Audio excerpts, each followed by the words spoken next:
Nunca me detuve a pensarlo de verdad hasta que cumplí los 20, la edad en la que uno empieza a mirar a su alrededor no con ojos de niño, sino con esa punzante curiosidad adulta. Para mí, la vida siempre había tenido una figura central, sólida como un roble, un pilar. Martín. Martín no era solo mi hermano mayor, no. Martín era la definición de perfección para el barrio, para nuestros padres y, sobre todo, para mí. Tenía 40 años recién cumplidos, un ingeniero de éxito, con esa barba perfectamente recortada y esa mirada tranquila que parecía capaz de resolver cualquier ecuación o crisis familiar. Él siempre fue el que me recogía del entrenamiento cuando papá estaba ocupado, el que me enseñó a atarme los cordones, el que me regaló mi primera guitarra. Mis amigos siempre bromeaban, diciendo que yo era una versión pequeña y morena de Martín, aunque yo nunca le di importancia. Yo era Daniel, el hermano pequeño mimado, y él era Martín, mi protector. ¿Saben esa sensación de vivir bajo un cielo azul sin nubes, hasta que una pequeña mota oscura aparece en el horizonte? Eso es lo que sentí yo la noche en que me puse a buscar unos viejos álbumes de fotos de mis padres. Habíamos cenado temprano. Mamá estaba viendo una telenovela de esas que la hacen suspirar. Y papá, bueno, papá estaba, como siempre, en su estudio con la puerta cerrada. La casa estaba en esa paz rutinaria que a veces se siente más tensa que el caos. Necesito fotos de cuando era bebé para el proyecto de la universidad, le dije a mamá, subiendo al desván, ese lugar lleno de olor a naftalina y recuerdos olvidados. El desván era el santuario de la historia familiar, un cementerio de objetos que nadie se atrevía a tirar. Ahí, al fondo de un baúl polvoriento, no encontré los álbumes que buscaba, sino algo mucho más pequeño y pesado. Una pequeña caja de madera oscura, oculta bajo una manta de bautizo. No tenía candado, pero parecía sellada por el tiempo. ¿De quién sería? Nunca la había visto. La levanté con cuidado y el polvo que la cubría se deshizo como ceniza. Sentí un extraño cosquilleo en el estómago, esa sensación que te dice, estás a punto de ver algo que no te corresponde. Al abrirla, la luz tenue de la bombilla del desván reveló su contenido. Un par de cartas amarillentas dobladas con una caligrafía nerviosa que reconocí de inmediato. Era la letra de mi madre, pero más joven, más desesperada. Un pequeño diario de tapas verdes, y lo que realmente me detuvo el aliento, una prueba médica de hace 20 años. Era una hoja de un laboratorio antiguo, con un sello borroso, donde solo 2 nombres estaban claros en la sección de donantes y receptores. Un escalofrío me recorrió la espalda. Uno de los nombres era el mío. El otro no era el de mi padre, era el de Martín. Dejé caer la caja al suelo. El silencio de la casa se sintió enorme, triturador. El papel temblaba en mis manos. ¿Qué significaba ese documento médico? ¿Por qué la sangre de Martín estaba asociada a la mía en un informe tan formal? ¿Por qué estaba escondido aquí, como un secreto venenoso? Miré la caja tirada en el suelo y luego a la escalera que me separaba del piso de abajo, donde mi hermano perfecto probablemente estaría revisando sus correos o hablando por teléfono con esa calma que tanto envidiaba. En ese momento, la mota en mi cielo no era una nube, sino un meteorito. Mi vida, mi historia, la figura de mi hermano, todo lo que creía saber sobre mi familia, se acababa de resquebrajar. ¿Alguna vez han sentido que lo que creían que era sólido y eterno se convierte en arena entre los dedos? Yo acababa de empezar a sentirlo. La paz se había ido, y en su lugar solo había una pregunta urgente, una que ya no podía ignorar. ¿Quién es realmente Martín? ¿Y por qué mi madre guardaba este secreto aquí arriba? Me quedé allí, en el desván, de rodillas sobre el suelo de madera astillada, sintiendo el frío de la verdad que se colaba por las rendijas de mi vida. El papel del laboratorio con los nombres de Martín y el mío era el ancla de la tormenta, pero eran las cartas amarillentas y el diario verde los que contenían el mapa del naufragio. Con manos que me temblaban tanto que apenas podía sostener los objetos, volví a meter la prueba médica en la caja y saqué los otros contenidos, como un arqueólogo profanando una tumba familiar. El diario, con sus tapas de tela desgastada, se abrió en una página marcada con la esquina de una fotografía descolorida. Era una foto de mi madre, pero no la madre que yo conocía, no la mujer tranquila, ligeramente melancólica, de mediana edad. Era una joven de unos 20 años, radiante, con una sonrisa salvaje y libre. Junto a ella, un joven al que apenas reconocí como Martín, no el Martín de barba pulcra y traje de ingeniero, sino un chico con el pelo largo y rizado, con esa mirada intensa que ahora, 20 años después, empezaba a verse reflejada en mis propios ojos. Estaban demasiado cerca en esa foto, demasiado despreocupados. La imagen de ellos dos era la de dos amantes, no la de una cuñada y un hermano mayor. Salté directamente a las entradas fechadas hace 20 años, la época de mi nacimiento. La caligrafía de mi madre se volvía frenética en esas páginas. 22 de marzo, hace 20 años. No puedo mirarle a la cara. La culpa me ahoga. Alberto, mi padre, el nominal, es tan bueno, tan ingenuo, tan feliz planeando la habitación del bebé. Él cree que es su hijo, su primogénito, y yo no sé cómo pude permitirlo. Fue solo una noche, un error catastrófico, un refugio en la tristeza y la rabia que sentía por el trabajo de Alberto y las constantes ausencias. Pero la tristeza se ha convertido en carne y hueso, y esa carne lleva la sangre de Martín. Él sabe que lo sabe. Lo veo en sus ojos, aunque no dice nada. Dejé el diario un momento, el corazón bombeando con furia en mis sienes. Un error catastrófico. La frase resonaba. Yo era el error, la consecuencia del caos. La historia que siempre me contaron, que yo era el resultado de un amor perfecto y planeado, era una fachada de papel. Tomé las cartas. Eran de Martina, mi madre, pero no tenían remitente. Las había deslizado o entregado en secreto. Eran más recientes, de unos 15 años atrás, justo antes de que él se fuera de casa para su primer trabajo importante en otra ciudad. Querida Elena, tienes que dejar de atormentarte. Lo hicimos bien. Nadie sospecha. Daniel está creciendo feliz. Es un niño increíble. Cada vez que le veo sus ojos, siento un nudo en el estómago. Lo admito, pero el sacrificio valió la pena. Nunca podríamos haberle dado una vida así si hubiéramos revelado la verdad. Lo habríamos arruinado todo. La carrera de Alberto, la paz de la familia, mi futuro y la infancia de Daniel. Él me ve como el hermano mayor genial, el héroe, y eso es lo que debo ser, su hermano. Por favor, prométeme que la caja nunca saldrá de ahí.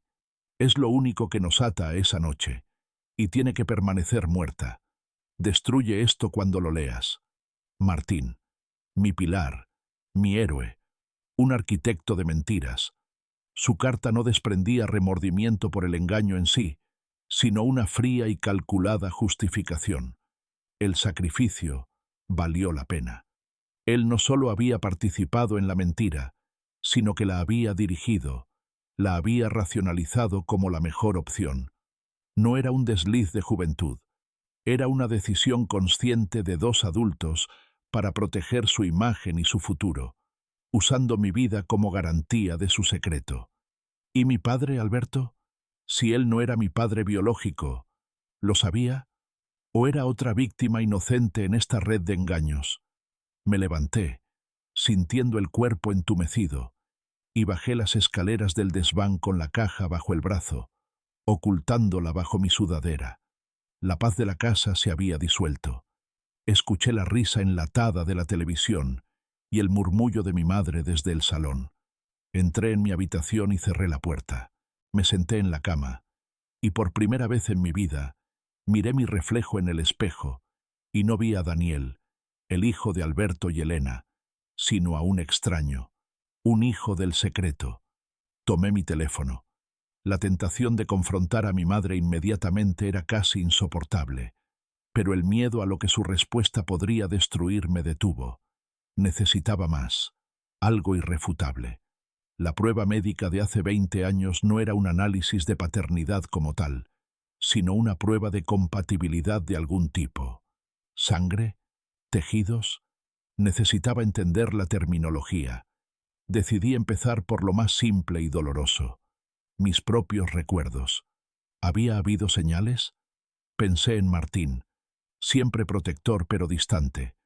Nunca me dio un abrazo tan fuerte o tan prolongado como los que daba a sus sobrinos. Me enseñaba cosas, sí, pero siempre había un muro, un respeto excesivo, casi solemne, que yo siempre había interpretado como la responsabilidad del hermano mayor. Ahora lo veía como la barrera que un padre se impone a sí mismo cuando debe fingir ser otra cosa. Pensé en mi madre. Ella siempre me había sobreprotegido, pero su amor a menudo venía acompañado de una profunda tristeza en los ojos.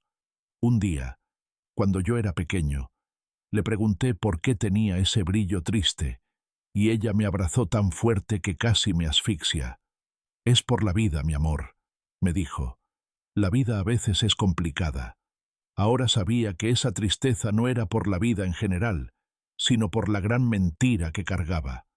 Busqué en el cajón de mi escritorio, en un impulso de paranoia y urgencia. Saqué mi propio pasaporte, mi certificado de nacimiento. Lo miré fijamente. Nombre del padre, Alberto G. R. No había mención de Martín. El registro civil era parte de la mentira. Habían actuado rápido, profesionalmente, cubriendo todas las huellas. Pero la pista más grande no estaba en los papeles, sino en la historia que Martín me había contado 1000 veces. Cómo, cuando yo nací, él se quedó en casa una semana entera para ayudar a mis padres, faltando a clases importantes. Una semana que nunca me pareció extraña, porque el gran Martín siempre había sido el héroe. Ahora, esa ayuda adquiría un significado diferente.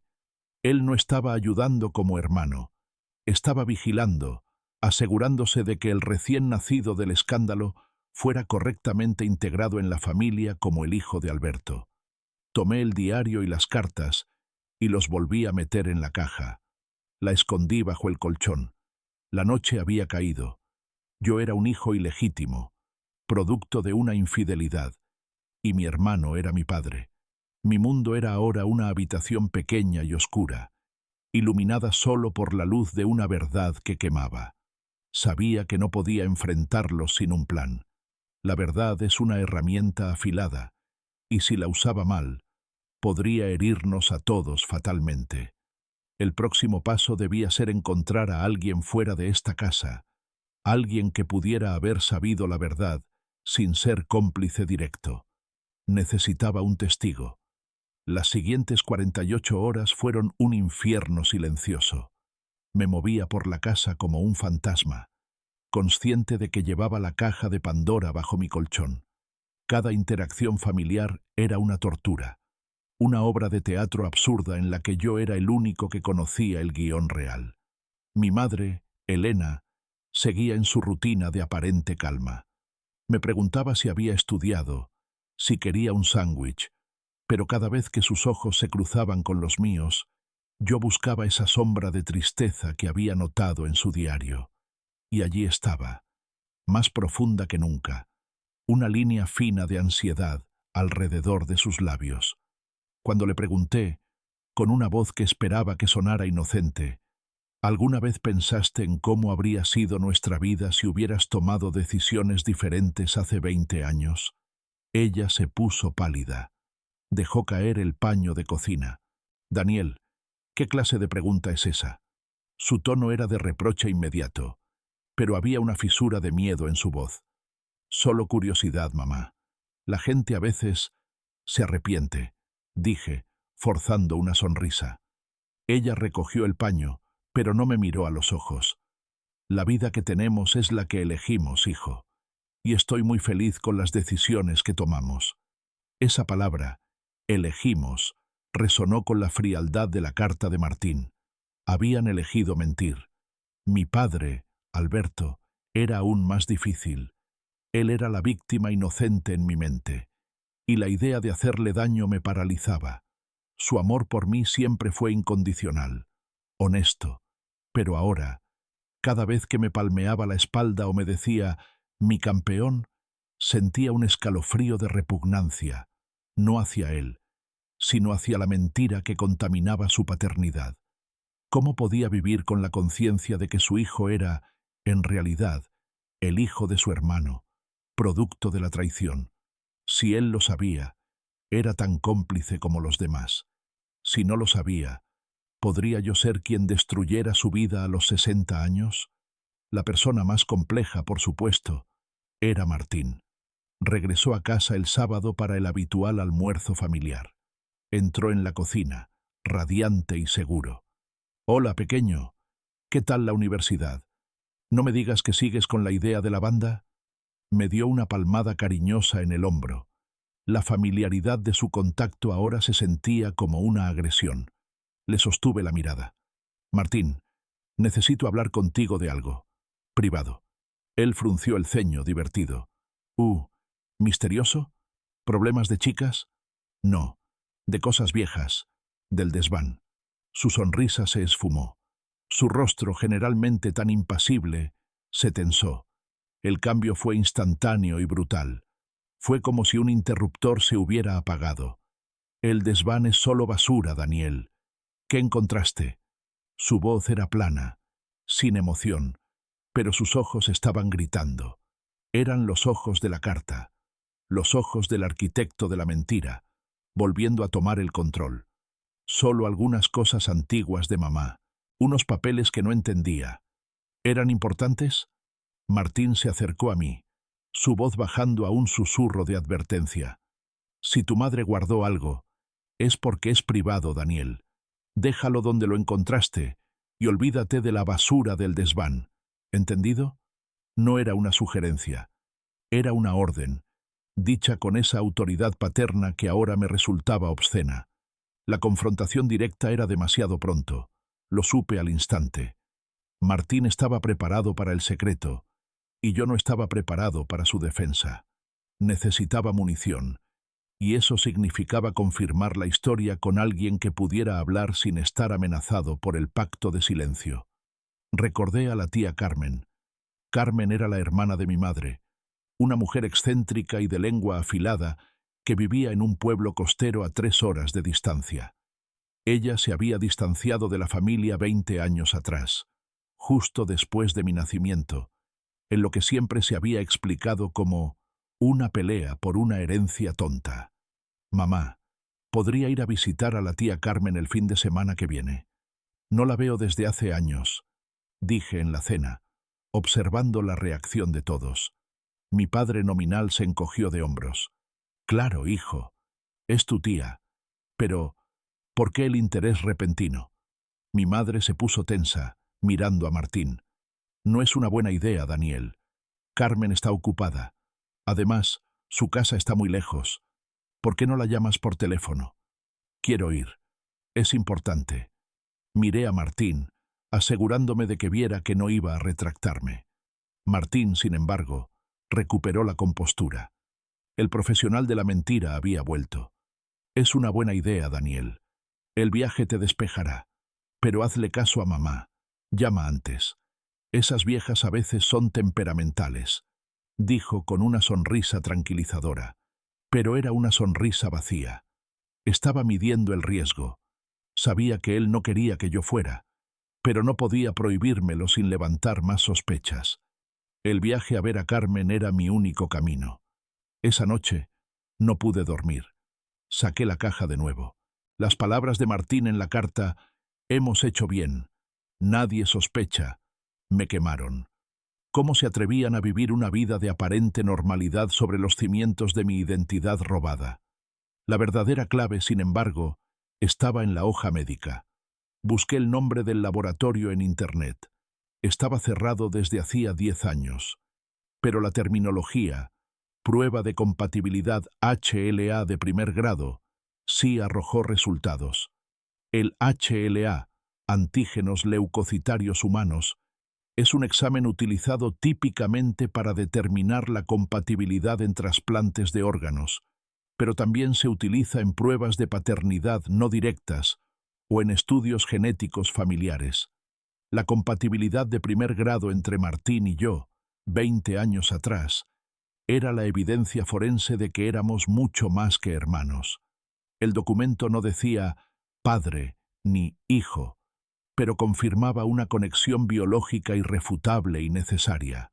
Con la información del diario, las cartas y la prueba médica, la visita a la tía Carmen ya no sería una simple conversación.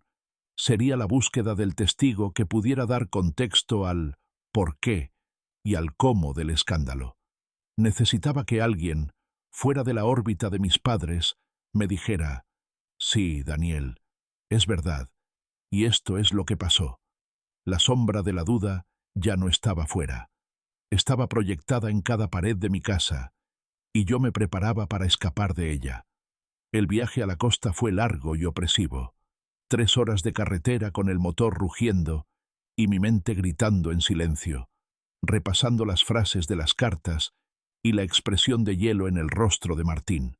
Lo que mis padres me habían enseñado como la historia familiar, una narrativa de progreso, lealtad y amor inquebrantable, se sentía ahora como un cuento de hadas perverso.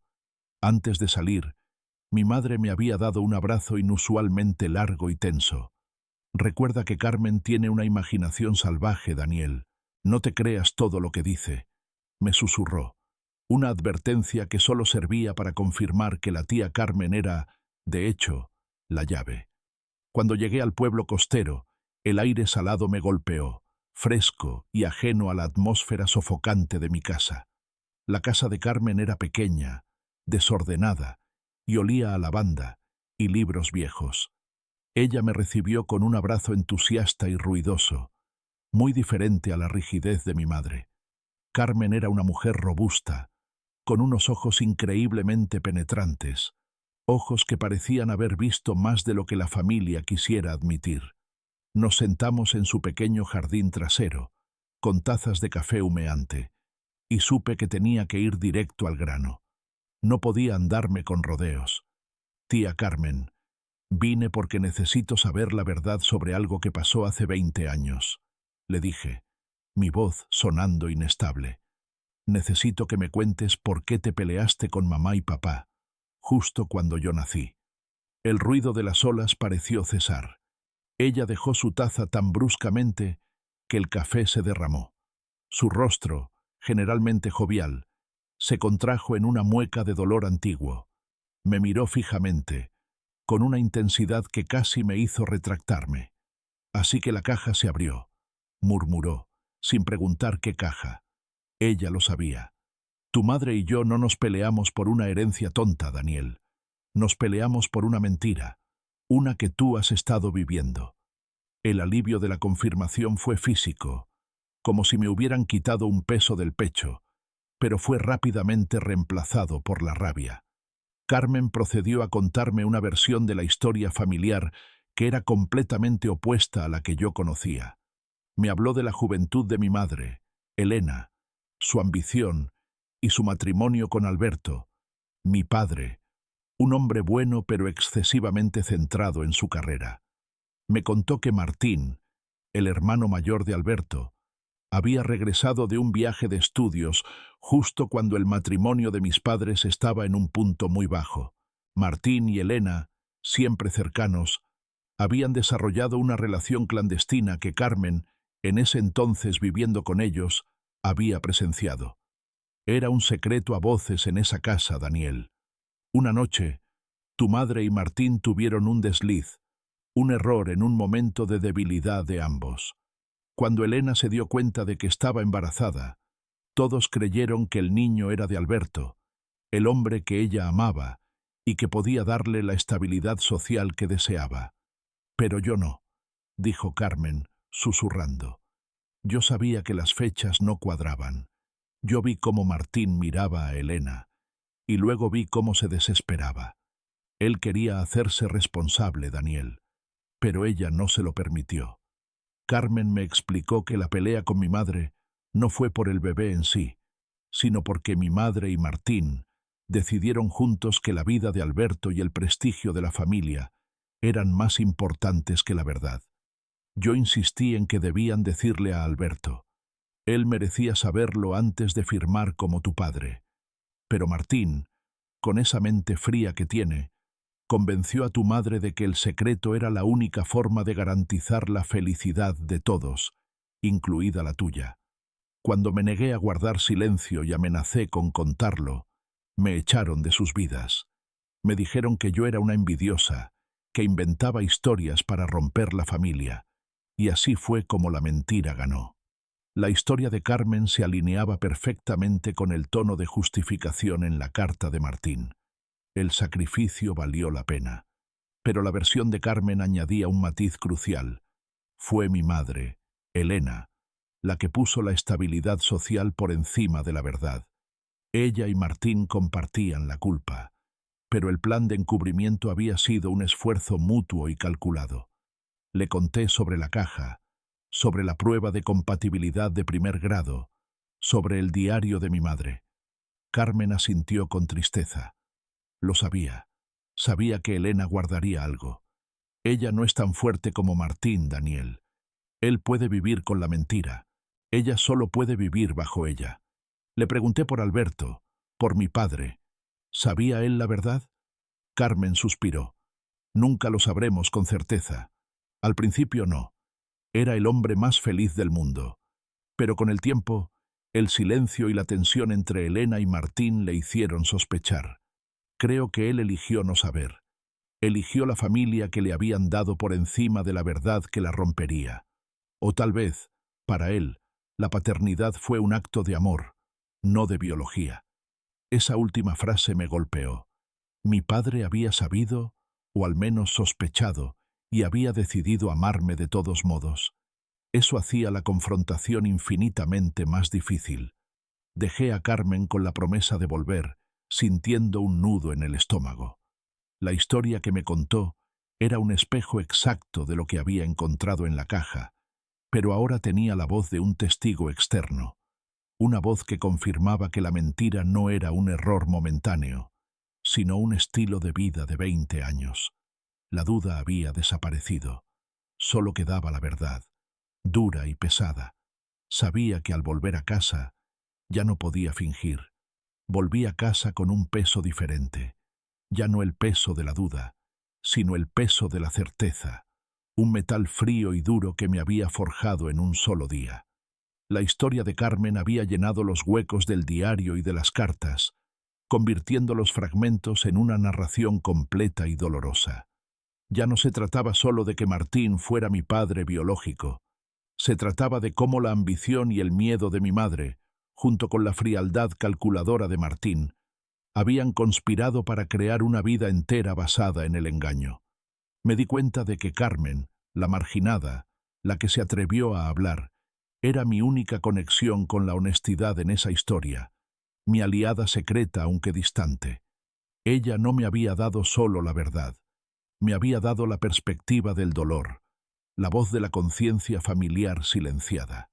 Una vez en mi habitación, revisé los documentos por enésima vez, pero ahora con los ojos de un juez. La prueba de compatibilidad HLA ya no era un enigma médico, sino una sentencia.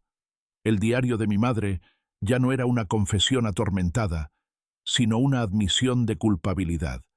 El silencio de Alberto, mi padre, era lo que más me perturbaba. La posibilidad de que él hubiera elegido la ceguera para preservar la estructura familiar me parecía tanto un acto de cobardía como el sacrificio más noble. ¿Cómo podía juzgar a un hombre que, sabiendo o sospechando, había decidido amarme como si la verdad no existiera? Decidí que la confrontación tenía que ser con la fuente del secreto y la manipulación, Martín y Elena. Alberto merecía la verdad de una forma diferente, más suave, pero Martín y mi madre necesitaban sentir el peso del secreto que me habían obligado a cargar. Llamé a Carmen esa misma noche. «Gracias, tía. Lo has confirmado todo», le dije. mi voz aún ronca. Ella me instó a la prudencia. No les des la satisfacción de la rabia, Daniel. La rabia es un momento. La verdad es para siempre. Cuando hables con ellos, habla con la calma de la certeza. Eso les dolerá más. Su consejo fue invaluable. Me hizo darme cuenta de que mi objetivo no era una pelea, sino la redefinición de mi vida. Necesitaba que ellos reconocieran el impacto de su mentira, no solo en su matrimonio, sino en mi identidad. Planeé mi ataque mentalmente, como un ajedrecista. Martín volvería el miércoles por la noche y se quedaría hasta el domingo. El domingo, después del almuerzo familiar, ese momento de supuesta perfección, sería el escenario ideal. La confrontación en presencia de Alberto era crucial. Él tenía que ser testigo de cómo la verdad se desmoronaba. Durante los siguientes días, actué la parte del hijo y el hermano amoroso, pero cada palabra, cada mirada, era una farsa. Observé a Martín. Noté cómo, en las conversaciones con mi madre, había un lenguaje silencioso, un asentimiento con los ojos, un recuerdo compartido de su pacto. Él actuaba como el hijo ejemplar para Alberto, el hermano mayor para mí, pero yo solo veía al padre que había elegido la cobardía. Mi madre, por su parte, evitaba mi mirada, como si supiera que la había visitado la verdad. El miércoles, cuando Martín llegó, la tensión en la casa era casi palpable, aunque solo yo y mi madre la sentíamos. Mi corazón latía con la promesa de la destrucción. Sentía la adrenalina de quien está a punto de detonar un explosivo, y por primera vez me sentí en control. No era el niño mimado, era el hombre que estaba a punto de recuperar su historia. El jueves, Martín me pidió ayuda con un trabajo de carpintería menor, una excusa para estar a solas en el garaje. «¿Sabes, Daniel?», dijo mientras lijábamos, «estoy orgulloso del hombre en el que te has convertido. Eres más responsable y centrado de lo que yo era a tu edad». Me miró con esa familiaridad afectuosa que ahora me resultaba un insulto. «Espero que no estés pensando demasiado en tonterías viejas del desván». Sentí un escalofrío. Era su último intento de advertencia, de mantener el secreto vivo. «¿Por qué, Martín? ¿Hay algo en el desván que debiera preocuparme?» Mantuve mi voz tan neutral como pude. Él se encogió de hombros, volviendo a lijar con una precisión innecesaria. «Solo polvo, y recuerdos que es mejor dejar descansar». Pero su mano tembló un instante. Ese pequeño temblor fue mi confirmación final de su miedo. Él sabía que yo sabía. El juego de la mentira había terminado. Solo faltaba la hora de la revelación. Preparé la caja. El domingo llegaría, y con él, el momento de la verdad. No en un susurro, sino en el estruendo que dividiría a mi familia para siempre. Estaba listo para la confrontación, armado con la certeza y el dolor acumulado de 20 años de vida robada. Mi secreto aliado era ahora el pasado, y su arma, la verdad. El domingo llegó como una sentencia. La casa, vestida con su mejor fachada de normalidad, era en realidad el escenario de una tragedia inminente. Martín estaba en su elemento, bromeando con Alberto sobre el fútbol, hablando de negocios con esa voz segura que ahora me sonaba a hueco. Mi madre, Elena, se movía por la cocina con la precisión de un robot, su cara un lienzo de tensión cuidadosamente maquillada. Yo observaba, sintiéndome como un espectador en mi propia vida. El almuerzo transcurrió en un silencio que solo existía para mí, roto por los ruidos mundanos de los cubiertos y las risas falsas. No podía comer. Sentía un nudo en el estómago, una mezcla de miedo y una sed hirviente de justicia. Después del café, el ritual sagrado de la siesta o el descanso se rompió. «Tenemos que hablar de algo serio los cuatro», dije, mi voz sonando inusualmente profunda y firme. Puse la pequeña caja de madera oscura sobre la mesa del comedor, el centro de cristal del ritual familiar. El ruido sordo que hizo al tocar la superficie rompió la atmósfera. Mi madre palideció de inmediato. Sus ojos se clavaron en la caja, luego en Martín, con una súplica silenciosa. Martín, sin embargo, se recuperó rápidamente. Su ceño fruncido transmitía autoridad. «Daniel, ¿qué haces? ¿Qué es esa tontería?» Intentó alcanzar la caja, pero yo la cubrí con mi mano. «No es una tontería, Martín. Es mi vida, y es la verdad que ustedes enterraron hace 20 años». Abrí la tapa sin prisa, como si estuviera presentando una reliquia. Saqué el diario de tapas verdes. Antes de hablar, recordé la entrada que había releído esa mañana, la que describía la noche de mi concepción con una crudeza dolorosa. La música, el whisky, la pelea con Alberto. Martín estaba ahí, consuelo que se convirtió en fuego. Una noche, una estupidez. Ahora, mi vientre carga el peso de mi error, el error de Martín y la inocencia de Alberto. Dios, ¿qué hemos hecho? Lo cubriremos, Martín y yo. Será el hijo de Alberto. Debe serlo. Esa confesión, leída bajo la luz de un sol de domingo, me dio la fuerza final. La pusilanimidad de mi madre y la frialdad de Martín eran el combustible de mi furia. Les miré a los tres. Alberto estaba confundido, mirando a su esposa y a su hermano mayor en busca de una explicación. «Esto es el diario de mamá», dije. Mi voz tranquila era más aterradora que cualquier grito. «Y estas son las cartas de Martín. Y esto», saqué la prueba de compatibilidad HLA de primer grado. «Es la prueba de que lo que dicen el diario y las cartas es biológicamente irrefutable». Le pasé la prueba a Alberto. Él la tomó con manos temblorosas, sus ojos viejos luchando por enfocar los términos médicos y los nombres. Mi madre se tapó la boca con la mano, sollozando en silencio.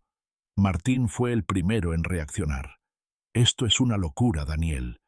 Es una falsificación, una mentira», rugió, levantándose de golpe, su ingeniero perfecto desmoronándose en un hombre asustado.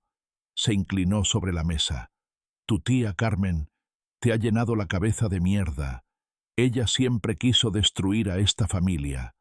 Yo no me moví. «No, Martín. Yo fui al desván, y Carmen solo confirmó lo que ustedes escribieron y planearon. Tu carta, Martín, donde le dices a mamá que el sacrificio valió la pena para proteger tu futuro. ¿Mi vida fue un sacrificio, Martín? ¿Una garantía para tu imagen?» Mi acusación directa le hizo retroceder un paso. En ese momento, Alberto levantó la vista de la hoja. Sus ojos, llenos de un dolor inimaginable, ya no me miraban a mí, sino a Elena. «Elena», susurró, «dime que no es verdad». Mi madre se desmoronó. Se levantó de la silla, el rostro cubierto de lágrimas y remordimiento. «Lo siento, Alberto. Lo siento mucho, mi amor. Fue un error, hace mucho tiempo. Martín y yo pensamos que era la única manera». Martín intentó intervenir. «Elena, cállate. No lo arruines todo». Pero ya era tarde. El secreto había explotado. Mi padre nominal, el hombre que me había criado, miró a su hermano, luego a su esposa, y finalmente a mí. Su rostro se vació de color, como si su alma hubiera abandonado su cuerpo. La traición en sus ojos era un abismo. Yo era el producto de su hermano y su esposa, criado en su casa, bajo su nombre, una burla viviente de su matrimonio. «Nunca me lo dijiste», le dijo a Martín, no con rabia, sino con una incredulidad devastadora. «Mi propio hermano». El comedor quedó envuelto en un silencio tan pesado que me costaba respirar. Yo no sentía victoria, solo una profunda, agotadora tristeza. La figura de mi hermano, mi héroe, mi modelo, se había disuelto. Él era mi padre, sí, pero era un padre cobarde que había optado por el silencio y la mentira. Yo era un hijo del engaño. Dejé la caja abierta sobre la mesa, con los documentos esparcidos como restos de un naufragio. «Ya no soy Daniel Gr», dije, mirando directamente a Martín. «Soy Daniel, el secreto que ustedes intentaron matar en ese desván». Di media vuelta y salí de la casa, dejando atrás el grito ahogado de mi madre y el silencio mortal que cayó sobre los dos hombres que eran, En un sentido u otro, mis padres. Necesitaba respirar un aire que no estuviera contaminado por 20 años de mentiras. Salí de la casa sin un destino claro. La verdad había explotado como una mina terrestre, y el eco de ese estallido resonaba en mis oídos mientras caminaba por las calles familiares que, de repente, se sentían extrañas y hostiles. No era la rabia lo que sentía ahora, era una agotadora, profunda desolación. Había pasado semanas preparándome para ese momento de la confrontación, acumulando pruebas, ensayando mi discurso, y la realidad fue mucho más simple, más devastadora. La verdad no requería elocuencia, solo presencia. Y ahora que estaba fuera, me preguntaba, ¿para qué? Había destruido la ilusión, pero ¿qué había ganado? La libertad venía envuelta en una soledad helada. Me senté en un banco del parque, el mismo donde Martín me había enseñado a montar en bicicleta cuando yo era niño. El recuerdo, antes tierno, ahora era una puñalada. No era mi hermano enseñándome, era mi padre, condenado a jugar un papel secundario en mi vida por una decisión que él mismo había ayudado a cimentar. ¿Cómo era posible que alguien pudiera amar tanto y mentir tanto al mismo tiempo?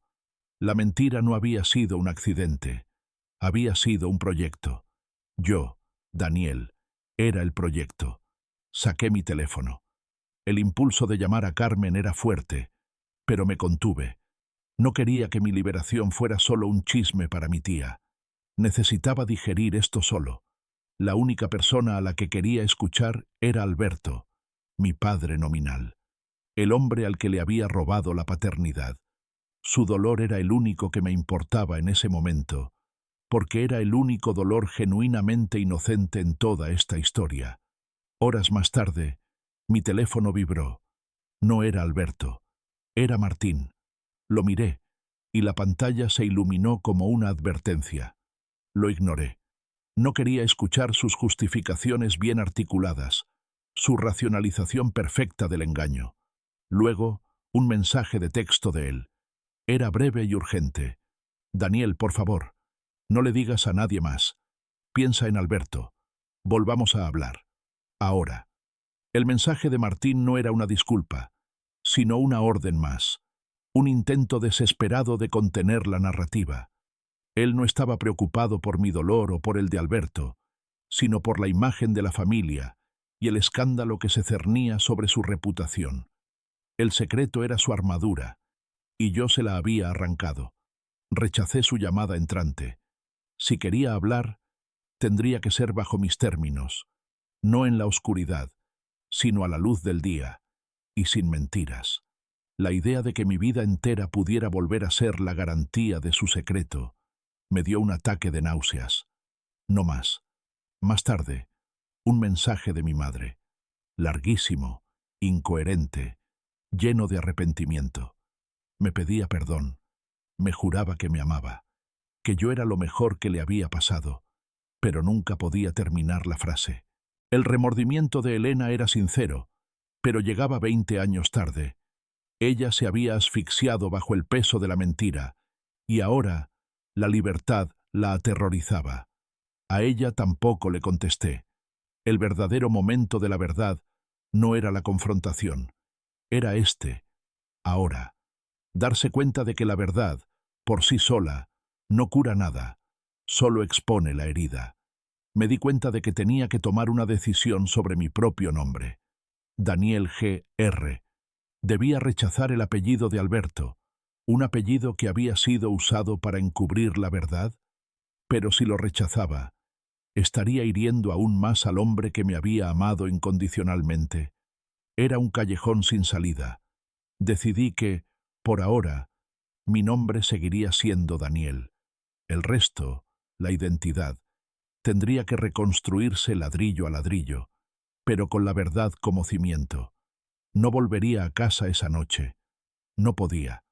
Alquilé una habitación de hotel cerca, un espacio neutral, sin el olor a naftalina del desván, ni la tensión de la cocina familiar. En esa soledad, me permití llorar, no por la traición en sí, sino por la pérdida de la inocencia.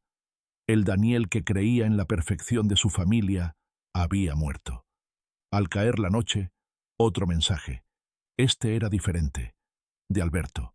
Corto, sin emotividad, solo un hecho. Necesito un tiempo. Me voy a la cabaña del tío Ramón. Si quieres venir a hablar, estaré allí. Solo. El mensaje de Alberto era la única señal de vida que importaba. Él se estaba retirando, buscando un lugar para lamer sus heridas, pero me había dejado una puerta abierta. No me había echado. Me había invitado. Eso, para mí, era la mayor confirmación de su amor paternal. En ese momento, entendí el verdadero significado de la palabra padre. No era la sangre de Martín, era el amor incondicional y la elección de Alberto de mantenerme cerca, incluso después de que mi existencia se revelara como la prueba de la traición. La confrontación con Martín y Elena tendría que esperar. Mi prioridad era Alberto. El viaje a la cabaña del tío Ramón se sintió como una peregrinación hacia el último vestigio de honestidad que me quedaba.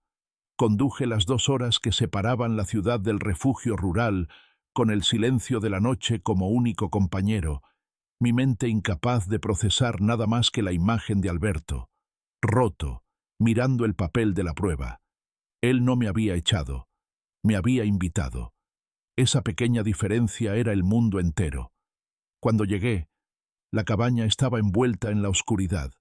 Solo una luz tenue en el salón indicaba su presencia. Llamé a la puerta, y él abrió casi de inmediato, como si hubiera estado esperando, inmóvil. Su rostro estaba marcado por líneas de dolor que nunca antes había visto. Parecía haber envejecido 10 años en 2 días. No hubo saludos, solo un asentimiento silencioso. Entré. El aire olía a madera quemada y a soledad. Nos sentamos, separados por la mesa de pino, y el silencio se alargó, pesado, lleno de todo lo que no se había dicho en 20 años. Fue Alberto quien rompió el hielo. Su voz era un susurro ronco, despojado de toda su autoridad habitual. Siempre lo supe, Daniel, o al menos siempre lo sospeché. La confesión fue un golpe para mí. Me había preparado para explicarle, para consolarlo, no para que él me revelara que había estado viviendo la mentira a sabiendas. ¿Lo sabías?, pregunté, mi voz apenas audible. No el detalle, no los nombres en ese documento, pero sí la verdad que había detrás de ellos. Era la forma en que tu madre miraba a Martín.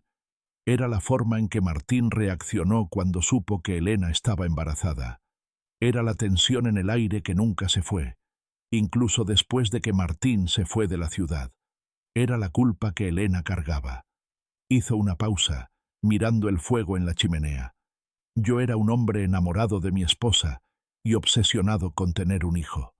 Cuando naciste, eras mío, Daniel. Eras mi hijo. Elegí la ceguera. Elegí la familia que tenía frente a la verdad que la destruiría. Elegí amarte más de lo que odiaba la traición. Las lágrimas se me escaparon, no de tristeza, sino de una inmensa y profunda gratitud. Pero, ¿por qué? ¿Cómo pudiste vivir así, sabiendo que yo era el hijo de tu propio hermano? Él me miró, y por primera vez vi al hombre detrás del padre. La paternidad, Daniel, no es un contrato de sangre, es un contrato de amor. Yo estuve ahí. Fui yo quien te enseñó a conducir. Fui yo quien te llevó al hospital cuando te rompiste el brazo. Fui yo quien te vio graduarte. Esos son los momentos que crean un padre. Martín solo puso la semilla. Yo puse la vida. Y lo hice por amor a ti, y por un amor desesperado por tu madre, con la esperanza de que mi amor pudiera curarla de su secreto. Su explicación era una bomba emocional, pero una que curaba.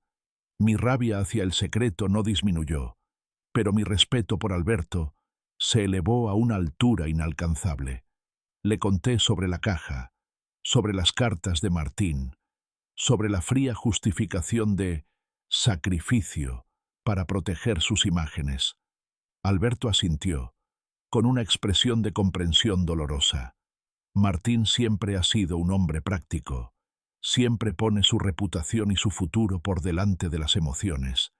Y Elena, ella quería la vida que yo le ofrecía. El secreto era un escudo para ambos. Se levantó y me puso la mano en el hombro. La verdad ha salido, hijo, y duele más de lo que imaginé, pero también es una liberación. Ahora, no tenemos que fingir. Tú no eres el resultado de un escándalo. Eres mi hijo, y siempre lo has sido. ¿Entiendes? Asentí, incapaz de hablar. En ese momento, la figura de mi padre nominal se agigantó, mientras que la figura de mi padre biológico se encogía hasta la insignificancia. La explosión emocional había pasado, y en sus cenizas se había forjado un vínculo nuevo, libre de mentiras, irrompible. Le prometí que le daría espacio, que no hablaría con nadie más hasta que él estuviera listo, y le dije, con toda la sinceridad que pude reunir, «Gracias por ser mi padre, Alberto. El único». Él solo sonrió, una sonrisa cansada pero genuina. «Vuelve a casa, Daniel. No te quedes en hoteles. El problema es entre Elena, Martín y yo. Tú solo eres el hijo, mi hijo». Dejé la cabaña con el sol a punto de salir, sintiéndome por primera vez en mi vida, no el secreto de nadie, sino el hijo elegido. El camino de vuelta ya no era una huida, sino un regreso a la batalla, una batalla que ahora ya no era solo por mi identidad, sino por el honor de Alberto. La confrontación con Martín y Elena se acercaba, y ahora iría armado no con pruebas, sino con el amor de un verdadero padre. Volví a casa la mañana del martes. La atmósfera era tan pesada que casi se podía cortar con un cuchillo. La confrontación del domingo había sido una explosión, pero este regreso era el asentamiento del polvo radiactivo. Mi madre estaba sentada en el salón, pequeña y encorvada, con los ojos hinchados y una manta alrededor. Martín, el hombre de acero, se movía por la casa con una nerviosa inquietud. Su porte de ingeniero perfecto había sido reemplazado por la ansiedad de un hombre que había perdido el control. Alberto seguía en la cabaña, y su ausencia era un hueco, un testimonio silencioso de la traición. Entré y coloqué mis llaves sobre la mesa. No busqué a nadie. Me dirigí a la cocina y me serví un vaso de agua. Fue mi madre quien rompió el silencio, su voz apenas un gemido. «Daniel, hijo, por favor, hablaste con tu padre. ¿Cómo está Alberto? Yo no puedo contactarlo». Me giré lentamente para mirarla. La compasión que había sentido en la cabaña hacia Alberto se había solidificado en una barrera fría para ella. «Alberto está donde debe estar, mamá. Le está dando a esta familia el espacio que necesitaba para que la verdad pudiera respirar. Y no puedes contactarlo. Él me ha pedido que no lo haga nadie». Mi tono era cortante, desprovisto de afecto. Ella comenzó a llorar abiertamente. Sabía que esto pasaría. Sabía que la verdad nos destrozaría. «No, mamá», la corregí, con una calma que me sorprendió. «La verdad no nos destrozó. La mentira lo hizo. La verdad solo ha expuesto lo que ya estaba roto. Y lo que más duele es que, sabiendo el daño que causaría, elegiste seguir adelante con la farsa». En ese momento, Martín apareció en la puerta de la cocina, con el traje puesto, listo para ir a su oficina, intentando recuperar su rutina como si el mundo no se hubiera invertido. «Ya basta, Daniel. Tu madre está sufriendo. Ya has dicho lo que tenías que decir, y todos hemos pagado el precio. Ahora, tenemos que poner esto detrás de nosotros y seguir adelante. Por el bien de todos, especialmente por Alberto». Su intento de tomar el control de la situación, de volver a ser el director del engaño, me enfureció más que cualquier grito. «No vas a dictar cómo superamos esto, Martín», le dije, acercándome a él, mirándolo directamente a los ojos. En ese momento, no éramos hermanos, ni éramos padre e hijo. Éramos dos hombres, en lados opuestos de una línea moral. Tú has puesto la verdad bajo el concepto de tonterías viejas del desván. La has enterrado para proteger tu reputación y tu carrera, y has usado a mi madre y a Alberto como tus protectores. ¿Pagar el precio? Tú no has pagado nada. Yo perdí 20 años de mi verdadera historia. Alberto perdió 20 años de su matrimonio. La mentira fue tu elección, no el precio que pagaste. Martín se quedó en silencio. Su rostro se contorsionó en una mezcla de culpa, rabia y, por primera vez, algo parecido al miedo real. No miedo a la exposición, sino miedo a la pérdida. Yo te amo, Daniel. Siempre te he amado. Por eso lo hicimos, para darte la mejor vida, para que no crecieras como el hijo del escándalo. Y en su lugar, crecí como el hijo de la mentira. Lo interrumpí. La vida que me diste no fue honesta, fue un decorado, y ese decorado se ha caído. Le dejé claro que las relaciones se habían roto de forma irreversible. Alberto es mi padre, Martín. Tú solo eres mi padre biológico, y un hombre que eligió la cobardía sobre la responsabilidad. No espero que me pidas perdón. Espero que entiendas que no puedes simplemente volver a ser mi hermano mayor perfecto. Ese lazo está roto. De ahora en adelante, nuestra relación será la de dos adultos que comparten una historia vergonzosa. Punto. Me dirigí a mi madre, que lloraba desconsoladamente. Mamá, necesito que me digas por qué te dejaste llevar por el plan de Martín. ¿Por qué decidiste que la comodidad social era más importante que la verdad? Ella solo pudo murmurar entre sollozos. Miedo. Miedo a perder a Alberto. Miedo a que la gente hablara. Miedo a destrozar la vida que tanto nos costó construir. Su respuesta, aunque honesta, no era suficiente. Les impuse mis condiciones. Les dije que Alberto necesitaba tiempo y espacio absoluto, y que mientras él no regresara, no habría cenas familiares, ni conversaciones triviales, ni intentos de superar esto como si fuera un simple resfriado. Les dije que iría a visitarlos, pero solo para ver a Alberto, cuando él estuviera listo, y que mi relación con ellos dos estaría marcada por la distancia y la honestidad brutal. La escena terminó cuando Martín se fue, furioso y derrotado, a su trabajo, intentando restaurar la única parte de su vida que aún podía controlar. Mi madre se quedó en el sofá, una figura de profunda pena. Yo me retiré a mi habitación. Las ataduras de la mentira se habían cortado, pero los lazos rotos de la familia seguían allí, como fibras dañadas que tardarían años en volver a coserse, si es que lo hacían. El control había cambiado de manos. Ya no eran los custodios del secreto, yo era el custodio de la verdad. La casa, tras la confrontación, se había convertido en una prisión de aire viciado. Cada esquina resonaba con los ecos de las mentiras que por 20 años habían conformado mi vida. Ya no podía dormir en mi cama, sabiendo que bajo ese colchón había estado oculta la prueba de mi identidad robada. Ni podía sentarme en el comedor sin ver las caras rotas de mi madre y mi hermano Martín. Necesitaba espacio, no solo físico, sino emocional, para que el nuevo Daniel pudiera respirar sin la toxicidad del engaño. La decisión de irme no fue una huida impulsiva, fue una necesidad quirúrgica. Empaqué una maleta pequeña con lo esencial, dejando atrás la mayoría de mis pertenencias, que ahora se sentían contaminadas por la vieja vida, los regalos de un padre que era mi hermano y una madre cuya tristeza yo creía que era normal. Encontré un pequeño apartamento de alquiler temporal cerca de la universidad, un lugar impersonal y austero, perfecto para empezar de cero, para un proceso de introspección que prometía ser largo y brutalmente honesto. No hubo despedidas emotivas. Mi madre, Elena, intentó abrazarme cuando me vio con la maleta. Daniel, por favor, no te vayas, no nos dejes, dame una oportunidad para empezar de nuevo, suplicó, con la voz quebrada. La miré, y por primera vez, no sentí la obligación de consolarla. Ya no hay un nosotros para dejar, mamá.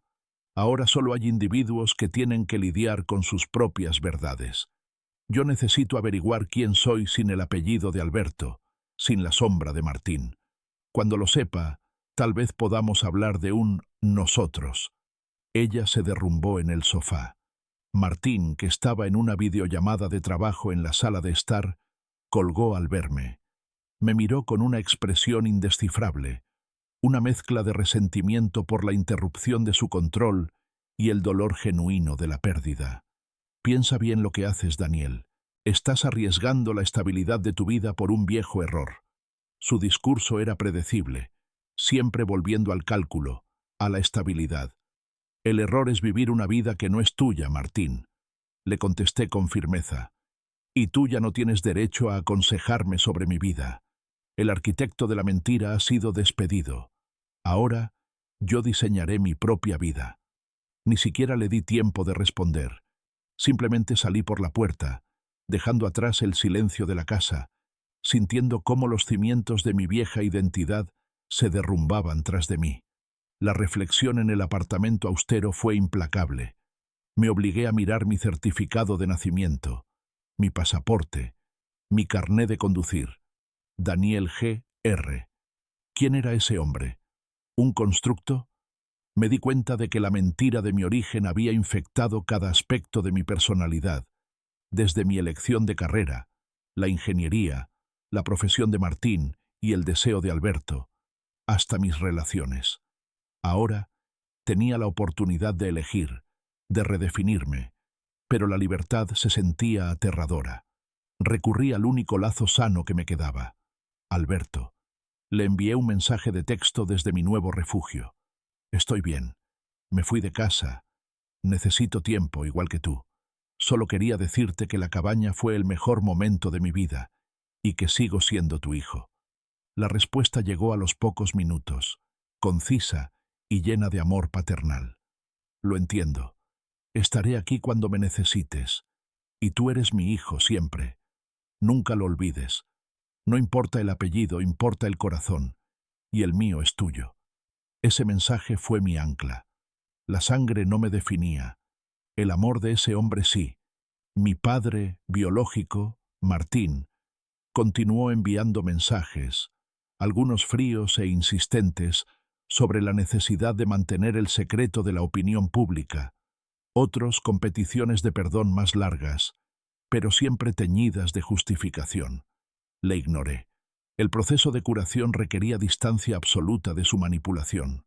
Mi madre, a través de mensajes cada vez más desesperados, me imploraba que intercediera por ella ante Alberto. Yo era ahora el único canal de comunicación. No soy vuestro intermediario, mamá. Es una conversación entre tú y Alberto. Asume la responsabilidad.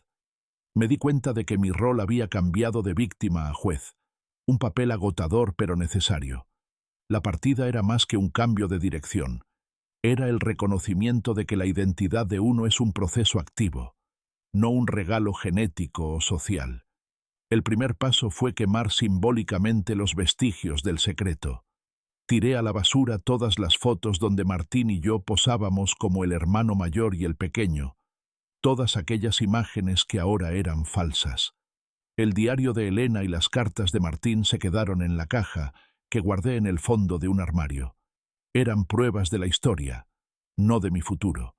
Me matriculé en algunas clases de arte, una pasión que siempre había reprimido por la presión de seguir una carrera seria. Empecé a verme al espejo y a buscar los rasgos de Martín con una nueva frialdad. Sí, la forma de mis ojos, la estructura ósea, pero esos rasgos no eran el hombre que yo era. El hombre que yo era lo había elegido Alberto con su amor. Mi reflexión se centró en la creación de una nueva narrativa. Daniel, hijo de Alberto, pero libre de los secretos de Elena y Martín. La vida era ahora una página en blanco, y aunque el trauma estaba latente, la pluma de la verdad estaba por fin en mis manos. Mi exilio autoimpuesto duró casi 6 meses. 6 meses de distancia, reflexión y la lenta, tediosa reconstrucción de Daniel. Mi pequeño apartamento se convirtió en un santuario contra la toxicidad, un lugar donde mis únicas responsabilidades eran conmigo mismo. En ese tiempo, el foco de mi vida se centró exclusivamente en 2 personas, Alberto y mi propia sanación. Con Alberto, el contacto se mantuvo mediante llamadas cortas y visitas esporádicas a la cabaña. Nuestras conversaciones no trataban sobre la mentira, sino sobre la vida, el futuro y los recuerdos de mi infancia, ahora reevaluados bajo la luz de la verdad. Alberto había iniciado su propio proceso de curación, estaba asistiendo a terapia y por primera vez se permitía sentir y expresar la rabia por la traición, una rabia que, curiosamente, no se dirigía a mí, sino a Elena y Martín. Su amor por mí se había fortalecido en la adversidad, pasando de ser un vínculo social a una elección consciente y libre de biología. Un día, en la cabaña, me dijo: «Martín fue la causa de la herida, Daniel, pero tú eres la única razón por la que vale la pena curarla». Esa frase selló mi identidad. Yo era, irrevocablemente, su hijo. Mientras tanto, el destino del hogar familiar se reveló. Alberto tomó la dolorosa decisión de separarse legalmente de mi madre. No hubo un divorcio inmediato, sino una separación formal que marcó el fin de 20 años de fachada. Mi madre, Elena, destrozada, se quedó en la casa familiar. Su culpa y su dolor la consumían, y sus mensajes se volvieron menos sobre la súplica y más sobre la resignación. Ella finalmente entendió que la reconstrucción de su vida dependía de su honestidad, no de mi perdón. Por otro lado, Martín fue el más difícil de confrontar. Durante mi exilio, él había intentado varias veces recuperar su posición, enviándome mensajes sobre inversiones, oportunidades profesionales y el futuro de la familia, siempre tratando de atraerme de vuelta a su red de control pragmático. Él nunca pudo disociar el amor de la manipulación. Me enteré, a través de terceros, de que el escándalo familiar no trascendió públicamente, gracias a la discreción de Alberto y a la propia habilidad de Martín para manejar las apariencias. Pero el costo personal fue inmenso. Su relación con Alberto estaba permanentemente dañada, y su imagen de hermano perfecto ante su familia extendida se había quebrado. La verdadera prueba llegó 6 meses después, cuando Alberto regresó a la casa para recoger sus pertenencias finales. Me pidió que estuviera allí. Fue la primera vez que los 4 estuvimos en el mismo espacio desde la explosión. La atmósfera era de respeto distante y dolor contenido. Martín estaba allí, tenso, observando desde la puerta del estudio, mientras Elena estaba sentada en el salón. Alberto y yo estábamos en el comedor, doblando sus camisas.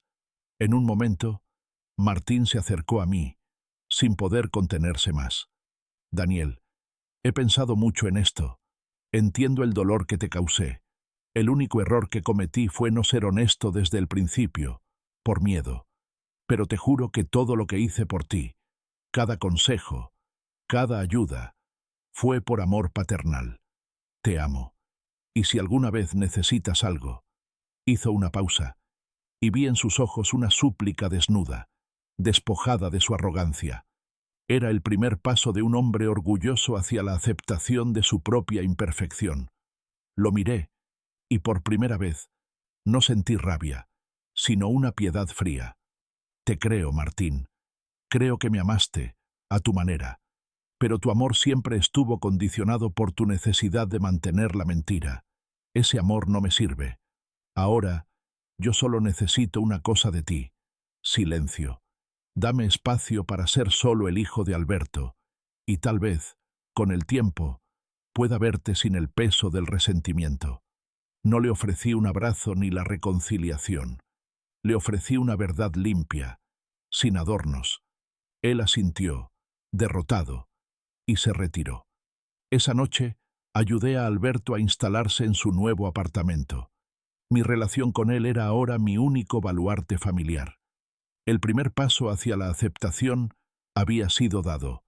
Acepté que mi origen genético era Martín, pero que mi identidad paternal era Alberto. La sangre no era el destino. Yo era Daniel, el constructor de mi propia historia, liberado del secreto que por 20 años había sido mi única herencia. Pasó un año desde que salí de la casa, un año de terapia, de clases de arte que me recordaban que había más en la vida que la lógica y la ingeniería, y de una paz que, aunque melancólica, era completamente mía. La vida se había asentado en una nueva normalidad, una estructura más honesta y, paradójicamente, más fuerte. La verdad, aunque había destruido la fachada, nos había dado a todos la oportunidad de construir algo real. Mi relación con Alberto era ahora el centro de mi universo familiar. Él se había adaptado a su nuevo apartamento, pequeño pero lleno de luz, y su espíritu había resurgido. Ya no era el hombre cansado que vivía bajo la sombra de la sospecha. Era un hombre libre que elegía activamente la felicidad. Cenábamos juntos al menos 2 veces por semana, y en cada conversación reconfirmábamos nuestro vínculo. Un día me pasó unos papeles y me dijo: «Oficialmente soy tu padre, Daniel, por la ley y por el corazón». Había formalizado mi adopción en su nombre, un gesto puramente simbólico a mi edad, pero que para mí significó la cancelación definitiva del nombre de Martín en mi identidad legal. Yo era, oficialmente, Daniel G.R., el hijo de Alberto. Con Elena, mi madre, la relación era de respeto distante. Ella seguía viviendo en la casa familiar, vendiendo algunas de las cosas que representaban el viejo lujo para mantenerse. Seguía triste, pero ya no intentaba manipularme. Entendió que su camino hacia la redención pasaba por la aceptación del daño que había causado. Mis visitas a la casa eran cortas, centradas en preguntarle cómo estaba. Hablamos de trivialidades, nunca del pasado, dándonos el espacio necesario para que el tiempo hiciera su trabajo en la herida. Ella me regaló la caja de madera oscura, la original, y me dijo: «Guárdala, es parte de tu historia, no de la mía». Yo la acepté, sabiendo que el miedo de la caja ya no tenía poder sobre mí. El contacto con Martín era casi inexistente. Nos cruzamos en una ocasión en el supermercado. Fue incómodo, pero breve. Él parecía más delgado, más viejo. La perfección de su traje ya no podía ocultar la derrota en sus ojos. Me preguntó por Alberto. Le dije que estaba bien. Él asintió, y sus palabras, por primera vez, no fueron una justificación, sino una simple y dolorosa admisión. «Comprendo que no quieras saber nada de mí. Espero que con el tiempo puedas perdonarme, no por mí, sino por la paz que te mereces». No le ofrecí perdón, pero le ofrecí la verdad. «Ya no te odio, Martín. La rabia se ha ido. Solo hay distancia, y eso es lo que debe ser». Me di cuenta de que el verdadero perdón no era una acción que le daba a él, sino un estado de paz que me daba a mí. La rabia había terminado. Ahora, con 21 años, yo era Daniel. Tenía mi propio pequeño apartamento, una nueva dirección académica y una familia reconstruida sobre cimientos de verdad y elección. Martín era mi padre biológico, el fantasma en el espejo. Alberto era mi padre, el ancla. La historia no terminaba con un abrazo familiar y reconciliación total, sino con la aceptación. Aceptación de que las familias son complejas, que el amor y el engaño pueden coexistir, y que la identidad es una elección diaria. Miré hacia el futuro, sabiendo que ya no tenía que vivir la vida que otros habían diseñado para mí. Era libre para dibujar mi propio mapa, con el nombre de Alberto como mi guía, y la sombra de Martín como un recordatorio silencioso de la importancia de la honestidad.